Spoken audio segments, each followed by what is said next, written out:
Be seated, please.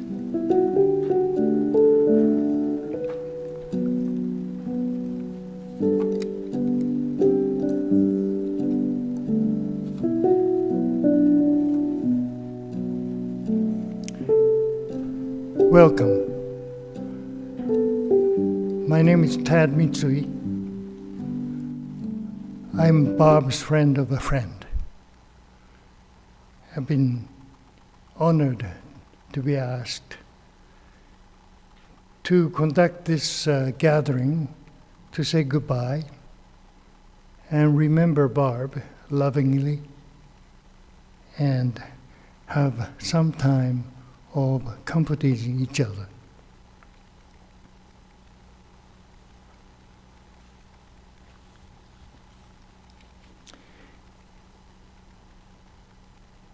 Please keep silence for a while.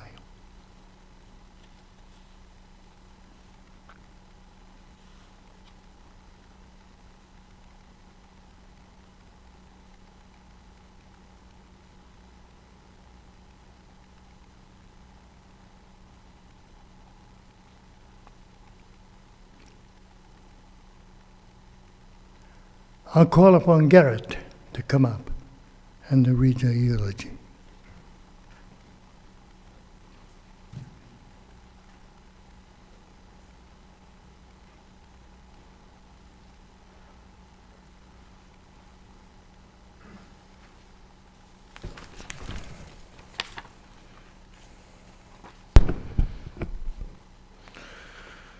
This eulogy comes from Barb's 5 siblings and their families. In a family not known for expressing emotion, Barb was the first to let it all out. Sorry, this is tough. One infamous day, adult Barb raged over feelings hidden by childhood abuse by beating up our mom's dryer. We thought she was nuts. Later, we learned she was healing. Barb cared deeply for the mental health of her siblings and many others. There was always time for a much-needed anti-Barb chat with the proviso that it's up to you to be well. Barb's sibling radar was legendary. She always knew when something was up, usually followed by a Greyhound bus trip or flight. When family trouble brewed, Barb raced into battle, offering doses of reality checks and kind words. She cared deeply for us. Barb cared deeply for so many. She was always taking care of someone, and Barb and Rick's home became refuge for so many seeking shelter, companionship, and counseling.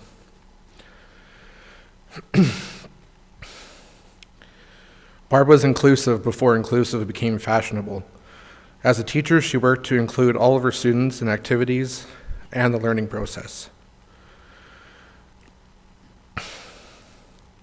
For many years, Barb took care to work for kids with learning disabilities, enriching their lives in the process. Inclusiveness was evident in the games Barb played. Young or old, Barb would find a way so everyone could play. Long before a similar game hit the market, Barb invented the dictionary game, which was loved by her students and many berries, and countless kids and adults through the years.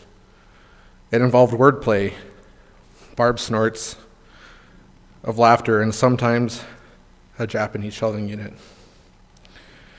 Scrabble wasn't such a tough game when Barb played. You didn't need an expensive vocabulary.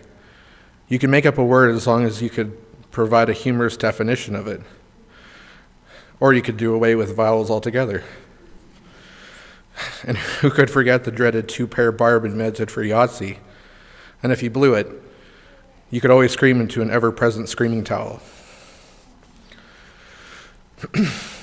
Barb could not have children, but she and Rick were parents. Dogs of questionable genetics and dubious dispositions were a mainstay at the Baer's home. Farley, the Bajowan, had a penchant for bearing his balls to the world. There was Waddling Dudley, High-Strung Heidi-Ho, Tiga T, and Coda Camper, who's actually a camper of some repute. Barb and Rick were professional aunt and uncles to their niece and nephews and to the many young people who stopped for a visit or stayed for a time and then just naturally called her auntie. Little ones often got a Kinder Surprise, followed by an adventure of rock picking in the prairie or at a lakeshore. She all came across benefited by Barb witticisms such as, "Oh God, dog, poop on a stick. It's tiny wee. It's not a license to kill." And on the subject of farts, better out than in. The written word meant so very much to Barb. She was a voracious reader throughout her life, gobbling up pulp fiction, esoteric tomes from far away, nonfiction, biographies, and little-known collections of stories and poetry. She read anywhere and everywhere, whether munching on chocolate in bed or savoring a bag of dulse on Rick's deck. Barb was a gifted writer. She wrote powerful, meaningful poems. She took her love of language and became an entrepreneur, writing for others, whether resumes, corporate briefs, or marketing materials. We won't talk about that one novel that began with, "It was a dark and stormy night." Whatever Barb did, she reveled in it. She loved gardening, and along with Rick, made her backyard a haven for all. She loved to cook, and her house was always spotless, calm, and welcoming to visitors. Daily walks in a park or in the coulees, four-legged friend by her side, were a way of life. Barb loved camping. The solitary company of Rick and dog, a crackling fire, snowshoeing in the Thames, became one of the awesome beauties of nature. The early years were rough for Barb. She called it Life A. Abuse, surgeries, the death of her father, and an icy Alberta highway, and perhaps the knowledge of knowing something was profoundly wrong, but unable to give it words, except alluded into a masterful poem. Then there was the awakening, a realization of self, a look behind closed doors at what was locked away. A slow triumph, healing, and with it, compassion, understanding, and love. Always love. Our family's journey, whether into the recesses of the mind, a day of games and fun, or a celebration of life's milestones, were often guided by Sister Barb, Auntie Barb. Sibling or husband, in-law, friend or other, we are all so much better off having been loved by Barbara Claire Baer. Our journey with her is complete. Her next journey has begun. We wrap ourselves in a lifetime of memories.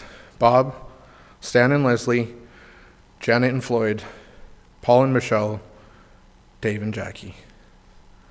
Thank you.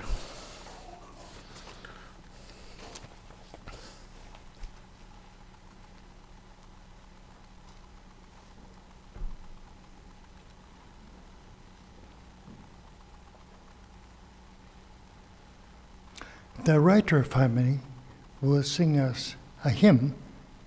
You're welcome to join them because words are in here with the program.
Ruth.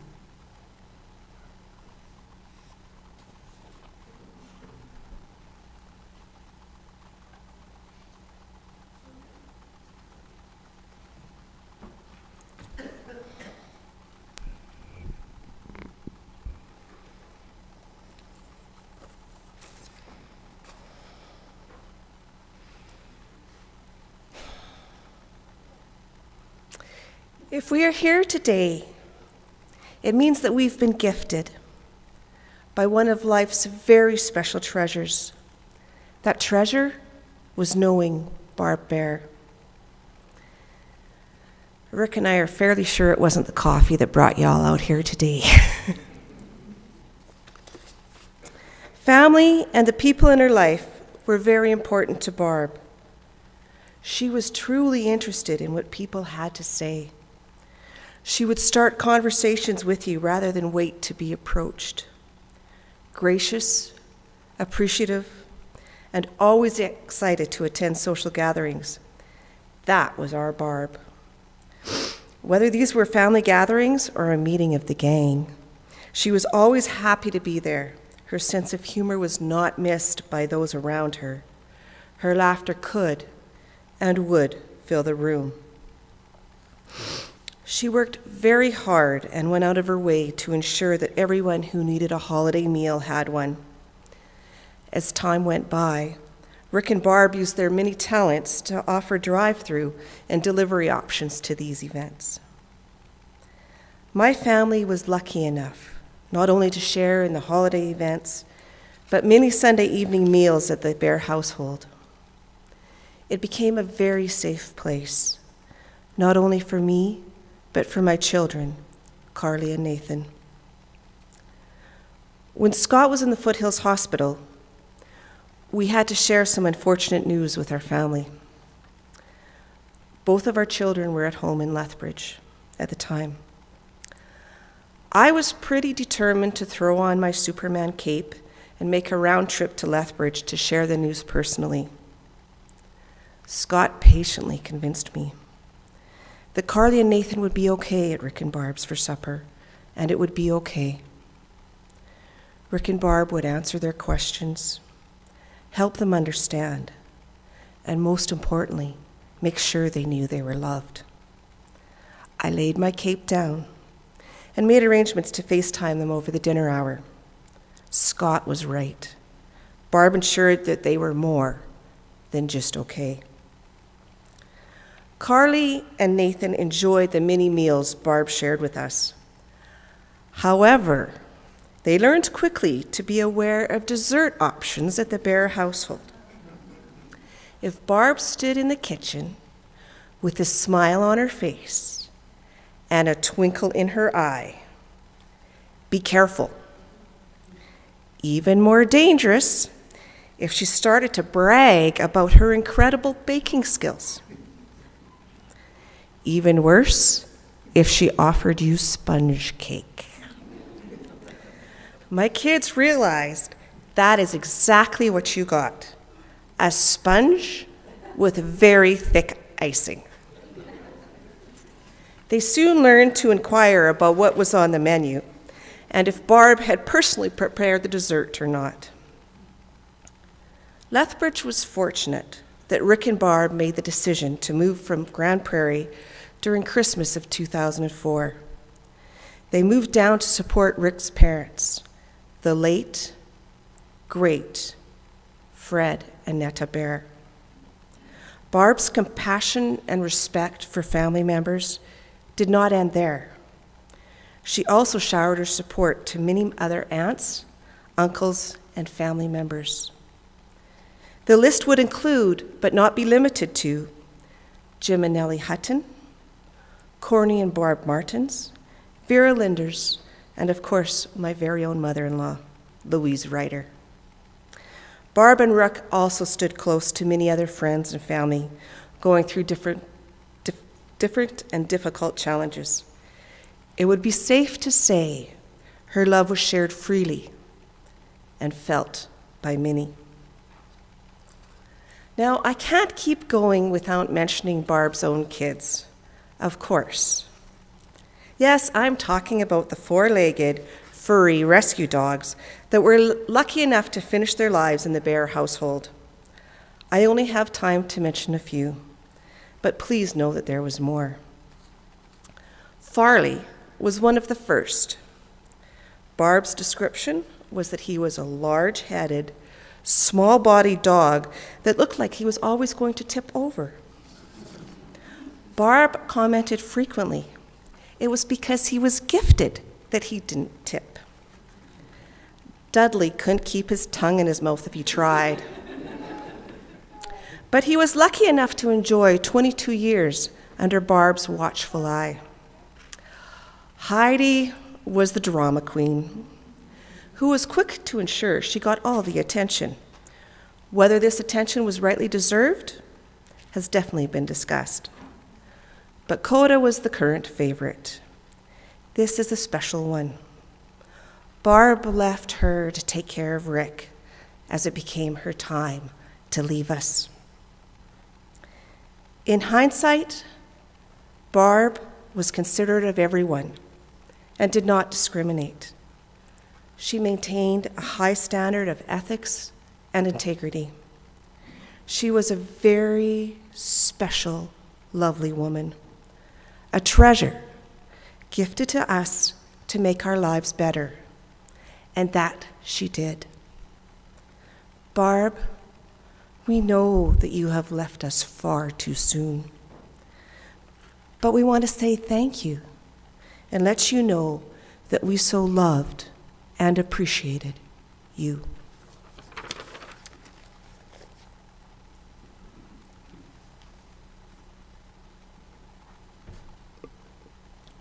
Thank you.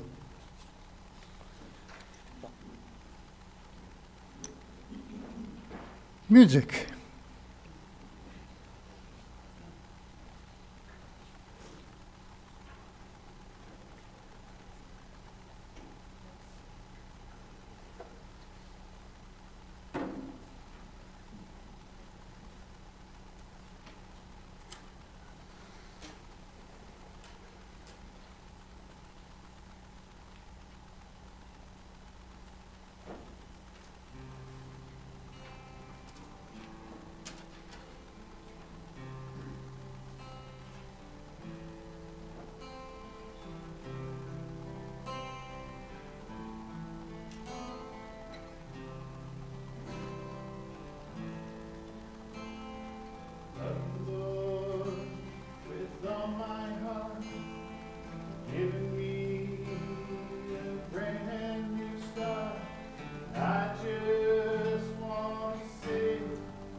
Thank you.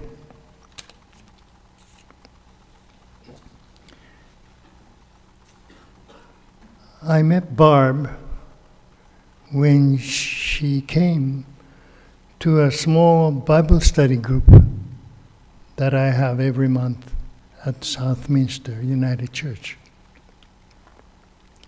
She was very thoughtful and very deep.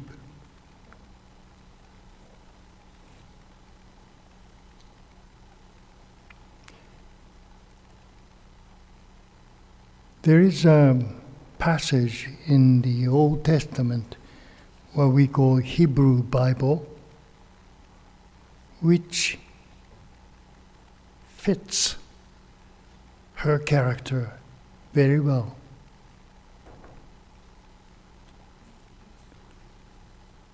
Without me saying any more stupid things, let us hear the Bible.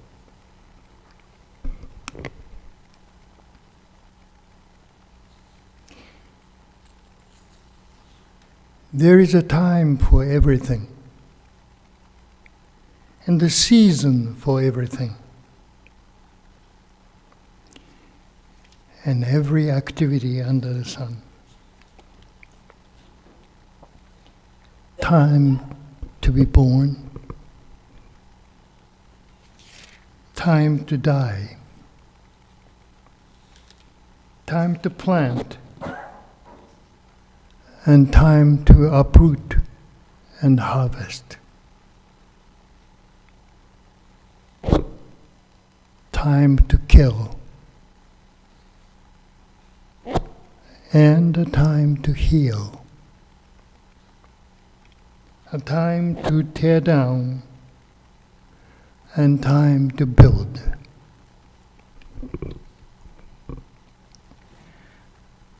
A time to weep, and a time to laugh. Time to dance. A time to scatter stones.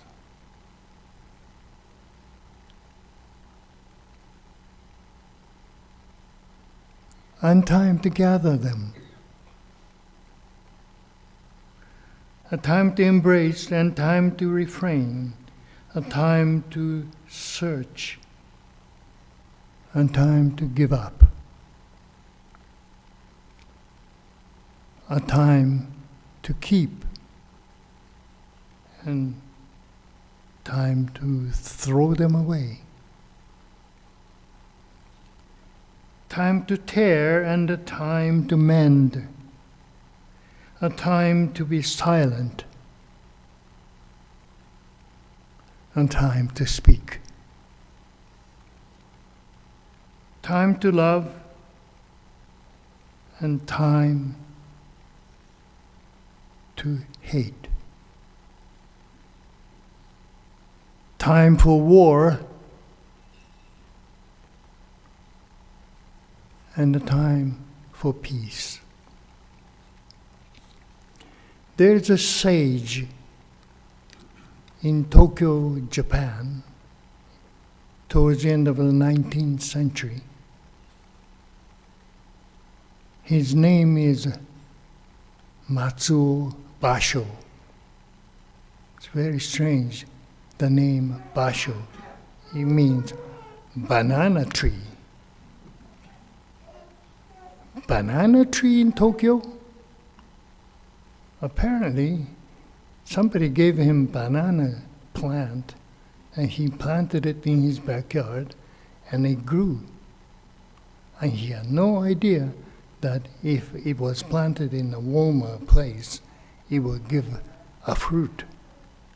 Until he died, he didn't know it was a banana tree. So he changed his name because banana tree was so beautiful. He changed his name to banana tree. That's what it means to say basho. That's banana tree in Japanese. And he wrote a poem Of course, he knew only Buddhism as a religion. Christianity was not in Japan, neither Muslim religion. He only knew Buddhism. So he described the life in a very short 5, 7, 5 syllables. Furuikeya kawazu tobikomu mizu no oto.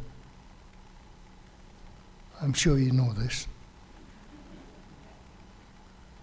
For those who are not quite familiar with Japanese, I'll translate it for you. It means there was a very old pond full of algae, green but warm and comfortable. A frog jumps in, made a splashing noise, and some waves. After a while, the whole pond went back to 1,000 years old, quiet, warm, comfortable place. We don't know what's going to happen to me after I die. I'm 90 years old. I'm planning to live 20 more years. But I may be hit by a car tomorrow. So, what's the problem? We all have to go to a warm, comfortable, green pond. I may have made some waves in life. I may have made some people laugh. I may have given some people a hard time, to which I beg their pardon. But we all go back after making a bit of a noise, bit of a wave, back into warm, comfortable, green pond, which is our universe. Why do we fight such a stupid fight because of a difference? We all go back to the same place. Some people call it heaven. I have no idea. Heaven used to be up there, but in China, our heaven is down there. We have no idea. As Basho said, it's a place. Green, warm place, quiet, that existed forever. Let us be happy that we all go there. See you then.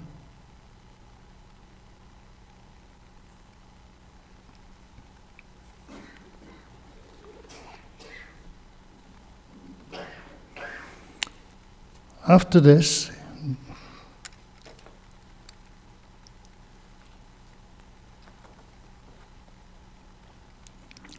we will welcome another music selection, and Derek will read one of the poems that Bob wrote for us. And after the poem, you are all welcome to gather together to reminisce the loving memory of Bob's life and comfort the family and friends who mourn his passing. So the music, please.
Derek.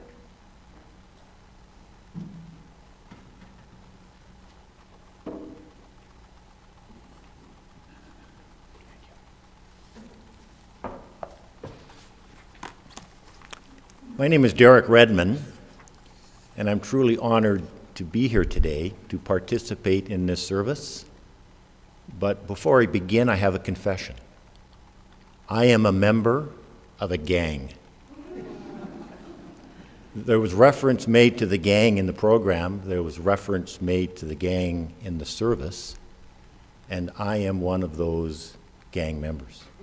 But I am not alone. I have watching from British Columbia 2 other gang members, Jane and Rob Meeker. Gary Johnson is here. He is a member of the gang, and his wife, Linda, is watching by video. Lionel and Nancy Stokel, although they must remain hidden from time to time, they are here in person. They are gang members. Rick Baer is a gang member. But I must say to you, and I don't mean this in any disrespectful way, Barb Baer was the leader of the gang. This gang would gather together from time to time in houses and homes throughout southern Alberta. Every 2 or 3 months, the gang would converge with food and song and wine and stories. We were sometimes referred to as the deck gang because every home we went to had a deck, and we would often gather on the deck and regale one another with tales of the last 2 months. We would solve all problems of the world, and throughout the night you would hear giggles and laughter, and Barb's voice would rise among all of them. What a brilliant lady. What a wonderful person. I knew her for perhaps a decade, a little bit more, and it was a pleasure always to go to her home or to have her come to a home of one of the members of the deck. And I know Barb would say to me, Derek, you've got to tell them 1 or 2 stories about the gang. You've got to put my poem in context. So I will. One time we were celebrating the birthday of one of the gang members, Linda, who was a producer of plays. And Jane, hi Jane, acted in many of the plays. And to surprise Linda, Barb got together with Jane and said, what we're going to do is we'll have a surprise party. And we were going to pull parts of the plays that Linda produced, and everyone will have to dress up, play the roles of 2 of the characters in the play. They would come onto the deck, and they would play the roles, and Linda would have to guess what play it was, plays that she had produced over many, many years. It was a blast, and Barb was the center of it all. There were times where the men were called upon to sing. We became the men of the deck, like the men of the deep, only not nearly as talented. And we would take words from common songs and rewrite them, get dressed up in costume, and then we would sing to the ladies. And we were the men of the deck. Sometimes the ladies would sing to us, and they were the ladies of the deck. So we had people like Elvis visited us, 4 Elvises visited us, 4 Leonard Cohen visited us and sang to the ladies. We had a wonderful time. Every Christmas we would celebrate, usually at the Johnsons, and we would bring Christmas carols, and we would all sing Christmas carols. The only problem really was Barb would never want to stop singing. We would encourage her to move on to the next portion of the evening, but Barb and sometimes Nancy, I would as well, and they would sing and sing and sing and sing, and we would just have delightful times.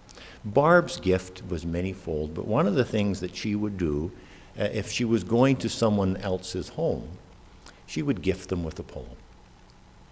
And one of the poems that she gifted Ashlyn and I is called The Prairie Wind. And I would encourage each one of you, those that live in southern Alberta, those that live outside of southern Alberta. The wind is a big thing here. But it can be gentle, it can be comforting, and it can be loud and a bit pushy. But I would encourage you, as you encounter the wind in your life, think for a moment of Barb. These are her words to all of you. We have seen the wind, you and I, bend the trees, take away our breath and bring us to our knees. We feel the wind curve the clouds reaching east, carving Chinook into the coldest winter day. We hear the wind speak guttural and groan through rugged outcrops standing alone. We smell the wind after a blinding rain, watching blades of green grow grass a spring refrain. We ride the wind, arms stretched coolly high and river wide, like every falcon in a hunting glide. We sense the wind, faint breeze through sun-dried grass and cacti, following antelope trails leading back and forward along the ridges of our history. We are the wind, you and I. We are memories, breathing life into the landscape of our love. Baer. I'm going to close with a stanza from one of Leonard Cohen's poem songs. Barb was a big fan of Leonard Cohen. And I will leave you with this. So come, my friends, be not afraid. We are so lightly here. It is in love that we are made. In love, we disappear. Thank you.